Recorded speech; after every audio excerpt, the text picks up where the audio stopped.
এবারে মিশা ডিপজলের বিরুদ্ধে রিট, মুখ খুললেন নিপুণ।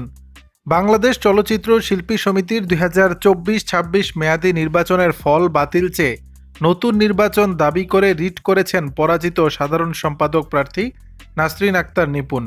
রিটে মিশা ডিপজলের নেতৃত্বাধীন কমিটি দায়িত্ব পালনে নিষেধাজ্ঞা চাওয়া হয়েছে। বুধবার 15 মে বিচারপতি নাইমা হায়দার ও বিচারপতি কাজী জিনাত হকের হাইকোর্ট বেঞ্চে রিট আবেদনটি দায়ের করা হয়েছে। নিপুণের পক্ষে আইনজীবী অ্যাডভোকেট পলাশ চন্দ্র রায় এ রিট করেন। নিপুণ দেশে নেই এই মুহূর্তে, তিনি যুক্তরাষ্ট্রে রয়েছেন।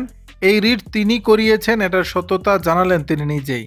নিপুণ নিউ ইয়র্ক থেকে লস অ্যাঞ্জেলসে ফ্লাই করার আগ মুহূর্তে তিনি বলেন, হ্যাঁ, এই রিট আমি করেছি, আমার পক্ষ থেকেই করা হয়েছে। এখানে এই মুহূর্তে ভোর 5টা বাজে। আমি নিউ ইয়র্ক থেকে লস অ্যাঞ্জেলসের উদ্দেশ্যে ফ্লাই করব। আপনাদের বিস্তারিত পরে কথা বলবো। রিটের নির্বাচনে অনিয়ম ও কারচুপির অভিযোগ এনে এ ঘটনার তদন্তে কমিটি গঠনের নির্দেশ চাওয়া হয়েছে।